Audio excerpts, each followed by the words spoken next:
이 책은 어느 교사의 마지막 인생 수업, 다비드 메나세라는 미국의 교사, 미국의 고등학교 영어 교사인데 15년 동안 교사 생활했고 10년째 되던 해에 젊은 나이에 뇌종양 판정을 받습니다.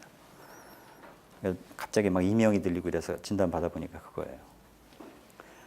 그래서 그때부터 그래도 교사 생활 한다고 하면서 했는데 도저히 나중에는 이제 뭐 강단에 설 수가 없는 상태가 되는 거죠. 병이 악화가 돼서 집에만 가만히 있자니 좀 그게 아닌 것 같아서 그때 중대한 결심을 합니다.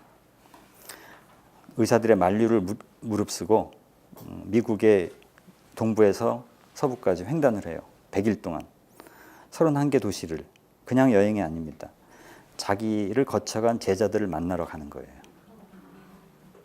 페북으로 쫙 올렸죠. 내가 이렇게 갈 텐데 나 재워줄 사람 하니까 쫙 달라붙은 거예요. 그래서 75번의 만남. 75번이라는 건 75명만은 아닙니다. 한꺼번에 몇 명도 만났으니까 100일 동안 75번의 만남을 갖게 됩니다. 무사히 다 끝내요.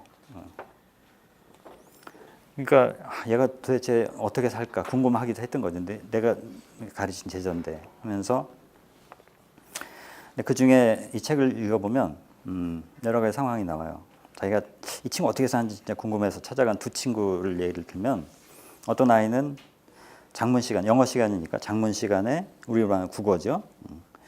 임신한 친구 이야기를 써도 되냐고 문제가 안 되겠냐고 자기한테 얘기하니까 논란이 될 수 있는 주제지만 반 아이들이 그 친구의 상황을 더 이해할 수도 있으니까 써보라고 격려를 했다는 거예요. 근데 그렇게 쓴 결과 임신한 아이와 반 아이들 모두 다 좋은 반응을 보였고 그렇게 썼던 아이는 이 글이라는 게 남을 감동을 줄 수 있는 거구나. 내한테 그런 능력이 있구나 하는 걸 확인하게 됐고 결과 예일대를 졸업하고 기자로 활동하고 있더라 하는 거를 발견했고요. 또 하나는 이거 자기가 아플 때 가르쳤던 학생인데 어떤 아이가 똑똑하긴 한 것 같은데 말을 더듬는 거예요. 어느 상황에서 갑자기 막 당황해서 생각이 너무 빨리 돌아가는데 말이 못 쫓아가는 그런 것처럼도 보이고 토론하는데 막 갑자기 패닉이 되는 거죠. 그때 이 선생님이 잠깐만 너 가만히 있어. 그리고 이제 차에 가서 뭘 꺼내왔냐면 자기가 그때 화학 치료 받으러 갔다가 얻어온 빨간 고무 스트레스 볼이 있더래요. 그러니까 이제 자기도 뭐 갑자기 증세가 악화되면 힘들잖아요. 당황스러울 때 그걸 이렇게 쥐는 거죠. 그걸 주면서 꼭 쥔 다음에 그 다음에 말을 해봐. 그러니까 확실히 풀리는 거죠. 그게 걔한테. 그래서 항상 책상에 두고 그때마다 이렇게 그 아이한테 줬대요. 그 결과 나중에 그 아이는 영어 우등반에서 가장 조리 있게 말하는 학생이 됐고 버클리 음대에 진학해서 굉장히 유명한 컨트리 밴드의 인기 싱어로 활동하고 있더라 하는 거. 이런 것도 직접 이렇게 찾아가지 않았으면 몰랐을 그런 이야기들이 쭉 여기 펼쳐집니다.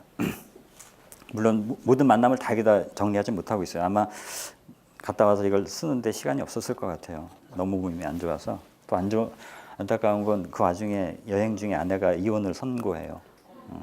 더 이상 이렇게 살 수는 없다고. 그러니까 뭐 그 자세한 얘기는 안 하는데 그래서 마지막은 결국 이제 제자들이 함께 이렇게 보내게 돼요. 제자들과 함께. 그렇습니다. 그게 아이를 잃잖아요. 아이를 잃으면 부부들이 많이 이혼합니다. 참 그게 그 힘든 게 서로한테 그렇게 힘들어지나 봐요 또. 근데 이 책에서 몇 가지 밑줄을 긋게 된 대목인데요. 여행을 갔다 와서 여행이 어땠어요? 라고 하면 이렇게 대답했대요. 아직 여행 중이에요. 이분은 2011년에 돌아가셨습니다. 이미. 아직 여행 중이에요. 그러면서 하는 말이 떠날 때만 해도 나는 여행 중에 객사할 줄 알았다. 그런데 아니었다. 오히려 여행 중에 인생을 더 제대로 살았다. 이게 아까 to the full에 해당되는 거예요. 여행은 나를 죽이는 대신 나를 살렸다. 더 이상 내려갈 데가 없는 바닥에서 뒹굴고 있던 나를 인생의 정점으로 끌어올려 주었다. 그 과정에서 나는 그 둘, 즉 인생의 바닥과 인생의 정점이 서로 연결되어 있음을 알게 되었다. 보노가 노래한 거잖아요. 보노는 아일랜드 어떤 밴드 이름이랍니다. 그런 노래가 있대. 보노의 노래 중에 이런 말이 있대요. 하늘에 입 맞추고 싶으면 먼저 무릎 꿇는 법을 배워야 한다. 그래서 자기는 인생의 모토를 나는 내가 다 할 수 있어 이런 자신감으로 살아왔는데 이번 여행은 내가 다 할 수 없다는 걸 가르쳐 주었다. 그러면서 아이들한테 보내는 편지가 이런 거, 마지막 감사의 글에서 이번 여행을 하면서 너희들 덕분에 새로 배운 게 있어. 내 인생이 아직 끝나지 않았다는 것, 그리고 내 인생이 더 나아질 수 있다는 것.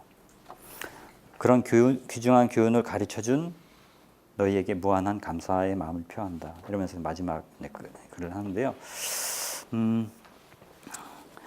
저도 뭐 학생들을 가르친 입장에서 가장 행복하고 훌륭한 교사는 누굴까 생각해 보니까 제자한테 배우는 거 아닐까 싶어요. 네. 제자로도 배운 적 있으세요? 많이 배우세요? 뭘 배우세요? 끝이 없을 수 있어요. 이분은 그래도 저렇게 부러운 게, 물론 이제 죽음을 앞뒀다는 걸 알리면서 했기 때문에 더 그렇게 했겠지만, 미국의 전역에 퍼져 있는 거의 모든 도시들에 쫙쫙, 물론 그 중에는 뭐 하겠다고 하게 해놓고 나중에 안 나오는 애들도 있긴 하대요. 뭐 그럴 수 있겠죠.